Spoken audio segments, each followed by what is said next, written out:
देखिए, ईरान युद्ध को लेकर मामला दिनों दिन बिगड़ता चला जा रहा है। पूरी दुनिया तेल गैस के संकट में धंसती चली जा रही। ट्रंप अलग ईरान के दलदल में धंसे हुए हैं, वो निकल नहीं पा रहे हैं। और ट्रंप के दिमाग में चल क्या रहा है कोई नहीं जानता बॉस। ट्रंप इस युद्ध में फंस तो गए, लेकिन उनको समझ ही में नहीं आ रहा कि इस युद्ध से निकलना कैसे। और वो पूरा हाथ पैर मार रहे हैं, और जैसे दलदल में होता है जितना हाथ पैर मारिए उतना धंस जाइएगा, वही ट्रंप के साथ हो रहा है। वो युद्ध के दलदल में फंस गए, जितना हाथ पैर मारते हैं उतना ईरान नीचे खींच लेता है। इसी में आज अचानक ट्रंप ने प्रधानमंत्री नरेंद्र मोदी को फोन लगा दिया। प्रधानमंत्री नरेंद्र मोदी से ट्रंप की बातचीत तब हुई जब कल से ये खबरें चल रही हैं कि ट्रंप ईरान से बातचीत करके कोई डील करना चाहते हैं, लेकिन ईरान से बात करने वाला भी तो कोई होना चाहिए, कह रहे हैं। ईरान ने तो सीधे अमेरिका से बात करने से मना कर दिया, इसलिए किसी तीसरे को इसमें घुसना होगा। क्या प्रधानमंत्री मोदी को ट्रंप ने इसलिए फोन लगाया कि भाई आप कुछ कीजिए, देखिए कैसे ईरान से सेटिंग हो सकती है, या फिर बात कुछ और है जिसके बारे में आगे आपको बताऊंगा कि ट्रंप और नरेंद्र मोदी की क्या बात हुई। क्योंकि आप यह भी देखिए कि युद्ध में बीच बचाव के लिए बिना किसी तीसरे देश के आए युद्ध रुकने वाला तो लग नहीं रहा। एक दूसरे से बात इनकी हो नहीं रही, बम पे बम मारते चले जा रहे हैं। बातचीत होने के ट्रंप के दावों के बीच ईरान ने बीते 10 घंटे में इजराइल पर 7 बड़े हमले किए हैं बॉस। बीते 10 घंटे में, जब ट्रंप कह रहे हैं कि 5 दिन अभी आप चलो हम दोनों लड़ाई नहीं करेंगे, ईरान मार रहा है भाई। 10 घंटे में 7 हमले कर दिए। इजराइल और अमेरिका ने भी ईरान पर तगड़ा हमला किया है। उधर यह भी दावा है कि अब कुछ खाड़ी देश भी इस युद्ध में कूदने वाले हैं। यानी ट्रंप जो 5 दिन वाला ब्रेक का पासा फेंके थे वो तो ठस्सी बम निकला, कुछ है ही नहीं। ईरान मारिए रहा है, ये मारिए रहे हैं और लोग घुसने वाले हैं, तो 5 दिन का नौटंकी ना है। फिर कैसे ईरान धनाधन मारता चला जा रहा है। ट्रंप कह रहे थे कि ईरान बात कर रहा है, लेकिन यहां तो ईरान की मिसाइलें बोल रही हैं। आपको आज विस्तार से बताऊंगा इस मारधाड़ के बीच कैसे मुनीर ईरान युद्ध में डील करवाने के सपने बेचने लग गया है, कैसे मुनीर युद्ध में ट्रंप की सेटिंग करवाने और ईरान से मीटिंग करवाने में लगा हुआ है। ट्रंप ने और किस किस को इसमें लगाया हुआ है। युद्ध के बीच जहां दुनिया का भयंकर नुकसान हो रहा है, भाई ट्रंप के लोग कैसे नोट पे नोट छाप रहे हैं। तेल की कीमत में ऐसा क्या खेल हुआ है कि ट्रंप के लोगों के मिनटों में छप्पर फाड़ कमाई हुई है बॉस। आज इसका चैप्टर भी आपको दिखाऊंगा, लेकिन पहले ये ट्रंप के ब्रेक लगाने के बाद युद्ध में जो तमाशा हो रहा है और पीएम मोदी और ट्रंप की क्या बात हुई है, इस सब के बारे में बात करूं उससे पहले युद्ध का एक ट्रेलर देखिए।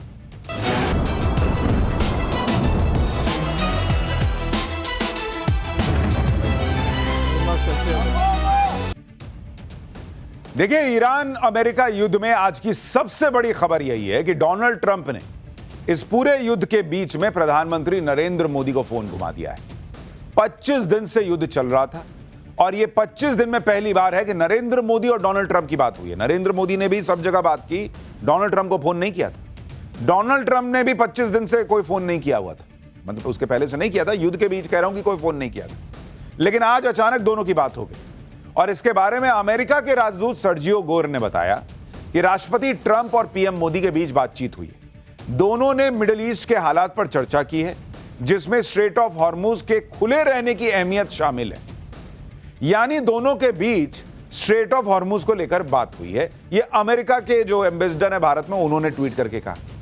इसके बाद प्रधानमंत्री नरेंद्र मोदी ने भी ट्वीट करके बताया कि राष्ट्रपति ट्रंप का फोन आया था। भाई उन्होंने पहले ही लाइन में लिख दिया कि राष्ट्रपति ट्रंप का फोन आया था, क्योंकि ट्रंप इतने झूठे हैं कि पता चला कहेंगे कल को कि भाई मोदी ने फोन किया था, तो पहले ही लाइन में लिख दिया कि उसे उधर से फोन आया था। और उन्होंने कहा कि उनके साथ पश्चिमी एशिया के हालात पर सार्थक चर्चा हुई है। भारत तनाव को कम करने और जल्द से जल्द शांति बहाल करने का समर्थन करता है। स्ट्रेट ऑफ हॉर्मुज को खुले रहना, सिक्योर रहना पूरी दुनिया के लिए जरूरी है। पीएम मोदी ने बताया कि ट्रंप के साथ इस बात पर सहमति बनी है कि शांति और स्थिरता के प्रयासों के लिए संपर्क में रहा जाएगा। 25 दिन से युद्ध चल रहा है, लेकिन अब अचानक ट्रंप ने अगर नरेंद्र मोदी को फोन लगाया, बातचीत की, तो इसके मायने क्या हैं, इसको समझना बड़ा इंपॉर्टेंट है।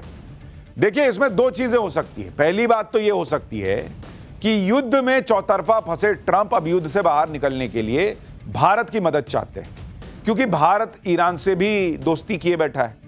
भारत के कुछ जहाज ईरान ने छोड़े ना भाई, और भारत ईरान के जो यहां पे लोग हैं वो भी कह रहे हैं कि भाई भारत से हमारे रिश्ते अच्छे हैं। तो ट्रंप को लगा होगा कि भाई और तो कोई करा नहीं पा रहा, तो एक काम करता हूं, मोदी को बोल के देखता हूं। एक तो ये पॉसिबिलिटी हो सकती है। दूसरा क्या हो सकता है, दूसरी बात यह हो सकती है कि ईरान से बात करने में पाकिस्तान का नाम आ रहा है, लेकिन पाकिस्तान भरोसे के लायक तो है नहीं, इसलिए भारत जैसा कोई भरोसेमंद देश बीच बचाव करे। यह पहले वाले का सब पार्ट है। अब दूसरा या कहिए तीसरी बात यह भी हो सकती है कि ट्रंप यह दिखाना चाह रहे हैं कि वो ईरान से बातचीत को लेकर सीरियस है, कोई हवाई बात नहीं, इसलिए वो भारत जैसे बड़े देश से इस पर बात कर रहे हैं। चौथी बात यह है कि हॉर्मुज स्ट्रेट को लेकर ट्रंप और मोदी की बात हुई है। हॉर्मुज स्ट्रेट खुलने से नहीं खुलने से ट्रंप फंसे हुए हैं। हॉर्मुज स्ट्रेट खुल गया तो फिर ट्रंप युद्ध से बाहर निकल सकते हैं। तो ऐसे में सवाल यह है कि क्या ट्रंप अब भारत की मदद चाहते हैं हॉर्मुज स्ट्रेट खुलवाने के लिए ईरान पर अटैक करने को लेकर? क्योंकि भाई नेटो देशों ने तो मना कर दिया कि नहीं, हम नहीं आते तुम्हारे साथ, जाओ अपना देखो, अपना करो। खाड़ी के देश करवा नहीं पा रहे हैं, तो क्या कोई मिलिट्री एक्शन के लिए ट्रंप को भारत की जरूरत है, या फिर डिप्लोमेसी के लेवल पर ट्रंप को भारत की जरूरत पड़ी? क्योंकि यह आदमी ऐसे तो फोन करेगा नहीं, यह पक्का बिजनेसमैन आदमी है। यह कुछ ना कुछ सेटिंग गेटिंग करने के लिए, डील करने के लिए, भारत की मदद लेने के लिए फोन किया है, इंफॉर्मेशन देने के लिए फोन नहीं किया होगा। अब देखिए यहां से क्या जवाब मिला वो इंपॉर्टेंट है। मुझे नहीं लगता भारत कोई मिलिट्री एक्शन में मदद करने जाएगा। डिप्लोमेसी के लेवल पे क्या हो सकता है वो देखिए, क्योंकि वे तो कई लोग कह रहे हैं कि भाई भारत इसमें मदद कर सकता है। ट्रंप ने ईरान को धमकी भी यही दी थी कि हॉर्मुज स्ट्रेट खोलो, नहीं तो 48 घंटे में ईरान के पावर प्लांट उड़ा दूंगा। ईरान ने ट्रंप की धमकी का लोड तो लिया नहीं, उल्टे कह दिया कि अगर ईरान के पावर प्लांट उड़ाओगे तो ऐसी तबाही मचाएंगे जो तुम नहीं सोचे होगे। हॉर्मुज स्ट्रेट को ईरान खोल नहीं रहा है और वहां हालत देखिए कैसी है, नाव फंसे हुए सारे। ट्रंप इसे जब तक खुलवा नहीं पाएंगे तब तक वो ईरान से युद्ध जीतने का ऐलान भी नहीं कर सकते। वहां 25 दिन में हाल यह है कि सैकड़ों शिप फंसी हुई है। देख रहे हैं, ऐसा लग रहा है कि किसी ने कागज पे फोटो बना दिया है, जितना मन उतना नाव बच्चा नहीं बना देता है, 1 2 3 4, वैसे फंसे हुए सारे जहाज। अब आपको ऊपर से जहाज से लिया है, एयरप्लेन से लिया है तो छोटे दिख रहे हैं, बड़े बड़े जहाज होते हैं। एरियल व्यू देख रहे हैं आप। दावा है कि किसी फ्लाइट से हॉर्मुज स्ट्रेट का यह वीडियो बनाया गया है। हॉर्मुज खुलेगा तभी जब ईरान से बात होगी। ईरान पर बम गिराने से हॉर्मुज तो नहीं खुलने वाला, ये तो अभी 25 दिन में दिख गया। यह बात ईरान ने ट्रंप को 25 दिन के युद्ध में क्लियर कट समझा दी भाई कि मारोगे तो नहीं खुलेगा। हॉर्मुज खुलवाने के लिए ट्रंप दुनिया से मदद मांगते रहे, दुनिया में कोई मदद करने तो आया नहीं। ट्रंप को पीछे हटना पड़ा, कहना पड़ा कि ईरान से बातचीत हो रही है। देखिए बहुत संभव है कि डोनाल्ड ट्रंप को यह समझ में आ गया है कि भाई 5 दिन मैंने ईरान को दिए हैं, 5 दिन बाद हम जो है वो अच्छी डील कर लेंगे, मुझे लगता है वो कर रहे। लेकिन उनको समझ में आ गया 10 घंटे में कि उन्होंने 5 दिन की बात की, उधर से ईरान मारता चला गया।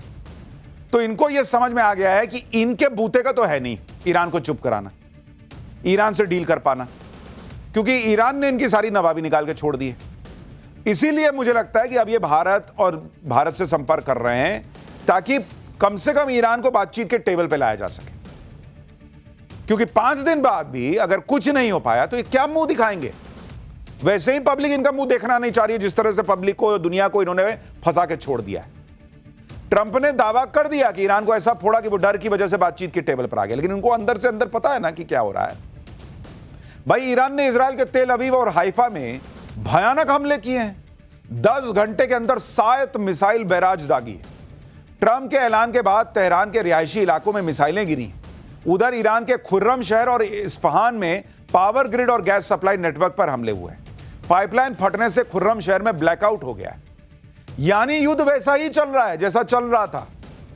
ये ट्रंप ने नौटंकी की कि हमने 5 दिन की बात की है, 5 दिन में हो जाएगा, और इसीलिए आप फोन लगा रहे हैं इधर उधर कि भाई कुछ तो कराओ, बड़ी बेइज्जती हो जाएगी। भाई देखो, ट्रंप भले ही ईरान से बातचीत का दावा करें, लेकिन युद्ध के मैदान में भीषण बमबारी चल रही है, यह ट्रंप को समझ में आ रहा है। इजराइल में कल पूरी रात सायरन बजे हैं बॉस। तेल अवीव में ईरान की मिसाइलों ने नींद उड़ा दी लोगों की। इनमें ईरान की क्लस्टर बैलिस्टिक मिसाइलें शामिल थी। जब ये मिसाइल गिरती हैं तब ऐसा लगता है जैसे एक साथ कई मिसाइल गिर रही हैं, जबकि ये एक मिसाइल होती है। इसके वॉरहेड टारगेट पर गिरने से पहले ही आसमान में बिखर जाते हैं और ज्यादा तबाही मचाते हैं। देख रहे कैसे जा रहा है, एकदम झुंड बना के फट जाता है। विदेशी मीडिया के दावों के मुताबिक 10 घंटे में ईरान ने इजराइल पर 7 बार मिसाइलों के बैराज दागे। इजराइल के तेल अवीव में, हाइफा और ईरान में नेशार में ईरानी मिसाइलों ने तबाही मचा दी। नेशार के अपार्टमेंट में मिसाइल गिरने से पूरे इलाके में कोहराम मच गया। इजराइल के तेल अवीव में ग्राउंड जीरो से हमारे सहयोगी की रिपोर्ट देखिए। आपको समझ में आ जाएगा कि इजराइल में कल रात क्या हुआ है। टाइम्स नाउ नवभारत की टीम अभी पहुंची है तेल अवीव के उस इलाके में जहां की एक मेजर मिसाइल आके गिरा है। हमारी अभी सुपरिटेंडेंट से बात हुई, उन्होंने कहा कि यह क्लस्टर एमिनेशन ना होकर के एक पूरा का पूरा मिसाइल था जो कि सड़क पर गिरा है और वहां पर आप देख सकते हैं कितना बड़ा डिस्ट्रक्शन क्रिएट हुआ है। चाहे वो फर्स्ट फ्लोर हो, सेकंड फ्लोर हो, थर्ड फ्लोर तक जाके डिस्ट्रक्शन पहुंचा हुआ है। लेकिन एडमिनिस्ट्रेशन ने यह साफ बताया कि यहाँ इंजरी हुई है थोड़ी बहुत, लेकिन कोई यानी ईरान रुकने का नाम नहीं ले रहा, वो लगातार इजराइल को फोड़ रहा है। ट्रंप बातचीत का दावा कर रहे हैं लेकिन ईरान मिसाइलें मार रहा है। ईरान की मीडिया यह कहकर मजाक उड़ा रही है कि talks with the US underway through missile strikes. वो कह रहे हैं हम बातचीत तो कर रहे हैं लेकिन वो बातचीत हमारी मिसाइलें कर रही हैं। इस बीच ईरान ने अमेरिका का एक सुसाइड ड्रोन मार गिराने का दावा किया है। ईरान की फोर्स न्यूज एजेंसी ने एक वीडियो जारी किया। इस वीडियो में एक काले रंग का सुसाइड ड्रोन क्रैश हुआ पड़ा है। ईरानी न्यूज एजेंसी ने इसे अमेरिका का ल्यूकस ड्रोन बताया है। 25 दिनों के इस युद्ध में ईरान ने अब तक अमेरिका के 131 ड्रोन मार गिराने का दावा किया है। इधर ईरान फोड़ता चला जा रहा है, उधर इजराइल भी नहीं रुक रहा। कल रात तेहरान में रिहायशी इलाके में भयंकर एयर स्ट्राइक हुई जिसके बाद पूरा इलाका हिल गया। एक बिल्डिंग तो पूरी तरह से तबाह हो गई जबकि दूसरी बिल्डिंग में एक फ्लोर रहने के लायक ही नहीं बचा। ईरान ने आरोप लगाया है कि हमला अमेरिका और इजराइल ने किया। ये तस्वीरें आपको तेहरान की दिखा रहा हूं। मतलब दोनों तरफ भयंकर तबाही मची हुई है। सोचिए बम और मिसाइलें तब गिर रही हैं जब ट्रंप ने 5 दिन के लिए ब्रेक लगा रखा है हमले पर। जब ट्रंप ये कह रहे हैं कि बातचीत चल रही है तब मिसाइलें गिर रही हैं। ऐसे में ट्रंप की बातों को कोई सीरियसली कैसे लेगा बॉस? ट्रंप दावे बड़े बड़े फेंक देते हैं। उनकी ईरान में कुछ लोगों से बात हो रही है कह देते हैं, वो ईरान में टॉप के लोग हैं कह देते हैं।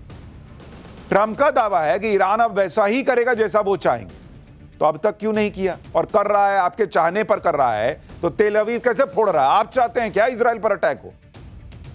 वो कह रहे हैं कि जैसा वेनेजुएला में ट्रंप ने किया था वैसा ही ईरान में होगा। वेनेजुएला में तो ट्रंप ने वहां के राष्ट्रपति मादुरो को उठवा लिया था, फिर मादुरो के ही करीबी सहयोगी डेल्सी रोड्रिगेज को कमान सौंप दी। यही फॉर्मूला ट्रंप ईरान में अपनाना चाहते हैं, लेकिन ईरान वेनेजुएला नहीं है। ट्रंप ये दावा कर रहे हैं कि वो ईरान में बहुत सॉलिड व्यक्ति से बात कर रहे हैं, लेकिन वो सॉलिड व्यक्ति है कौन ये तो बताओ बॉस। उनको खुद नहीं पता क्योंकि फेंकने में कुछ थोड़ी लगता है।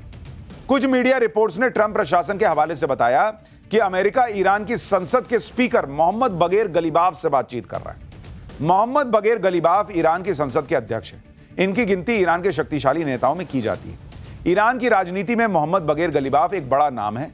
वो IRGC के पूर्व कमांडर और तेहरान के मेयर रह चुके हैं और सीधे तौर पर सुरक्षा बलों और सुप्रीम लीडर के करीबी रहे।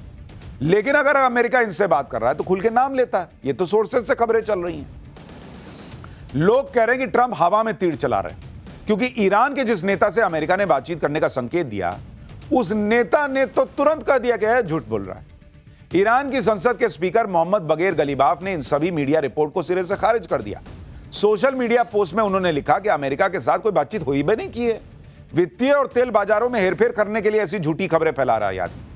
अमेरिका और इजराइल युद्ध के इस दलदल में फंस चुके हैं जिससे बाहर निकलने के लिए फर्जी खबरों का इस्तेमाल किया जा रहा है। यानी अमेरिका और डोनाल्ड ट्रंप नोट छाप रहे हैं बॉस, और मैं आपको बताऊंगा अभी कैसे।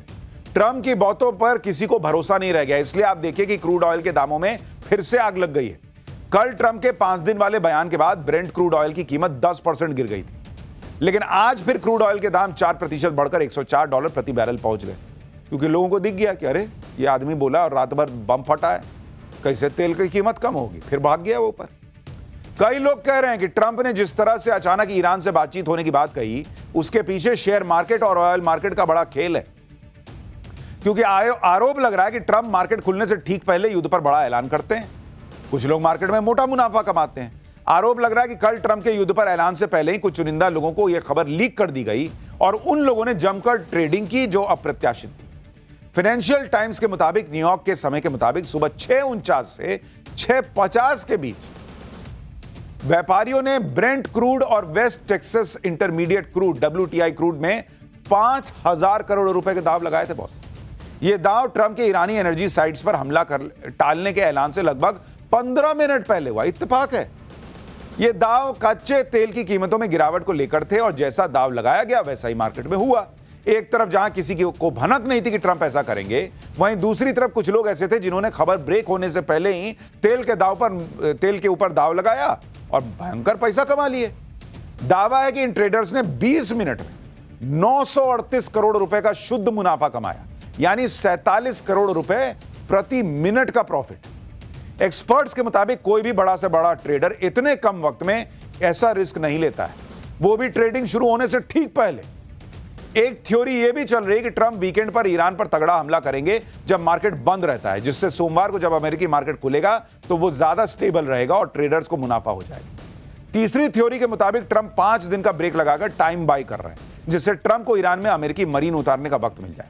वॉशिंगटन पोस्ट के मुताबिक जिस दिन ट्रंप की डेडलाइन खत्म हो रही है उसी दिन यूएस मरीन्स मिडिल ईस्ट पहुंच जाएंगे।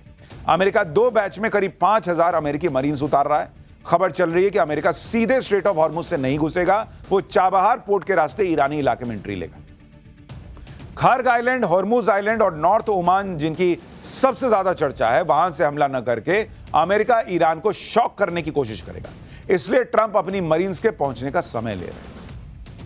आप यह भी देखिए कि इधर बातचीत का माहौल बनाया जा रहा है। उधर यह रिपोर्ट भी आ गई कि अब युद्ध में खाड़ी देश भी कूद सकते हैं। वॉल स्ट्रीट जर्नल की रिपोर्ट के मुताबिक सऊदी अरब और यूएई भी युद्ध में कूदने की कगार पर खड़े हैं, क्योंकि ईरान ने उनकी इकोनॉमी को बहुत ज्यादा नुकसान पहुंचा दिया है और हॉर्मुज स्ट्रेट को ब्लॉक कर दिया। रिपोर्ट में दावा है कि अभी तक तो इन देशों ने अपनी मिलिट्री नहीं उतारी, लेकिन अब वो ऐसा कर सकते हैं। दावा है कि खाड़ी देश ईरान पर स्ट्राइक के लिए अपने यहां बने अमेरिकी एयरबेस पर लगे प्रतिबंधों में ढील दे सकते हैं। इन्हीं सब बातों से लोग सवाल उठाने लगे कि क्या ट्रंप बातचीत को लेकर झूठ बोल रहे हैं और बातचीत की आड़ में युद्ध को नए लेवल पर एस्केलेट करने की तैयारी कर रहे हैं। अब ट्रंप के दिमाग में क्या चल रहा है, इससे तो कोई नहीं जानता। क्या नरेंद्र मोदी से उनकी बातचीत चाबहार पोर्ट को लेकर हुई है कि उधर से घुसने वाले हैं क्या? कोई नहीं जानता पर्दे के पीछे क्या चल रहा है। लेकिन यह बात भी सच है कि ईरान से कांटेक्ट करने की कोशिश ट्रंप के लोग कर रहे हैं, क्योंकि कई रिपोर्ट्स में यह दावा किया गया है कि ट्रंप ने अपने 2 करीबी लोगों को इसमें लगाया हुआ है। कहा जा रहा है कि ट्रंप ने अपने दोस्त स्टीव विटकॉफ और दामाद जेरेड कुशनर को ईरान से बातचीत के काम पर लगा दिया है। इनके बारे में आपको बता देता हूं। स्टीव विटकॉफ ये न्यूयॉर्क के बड़े रियल एस्टेट कारोबारी और विटकॉफ ग्रुप के फाउंडर हैं। ये ट्रंप के पुराने और बहुत करीबी दोस्त हैं। ट्रंप ने विटकॉफ को ईरान के साथ शांति वार्ता के लिए अपना विशेष दूत बनाया।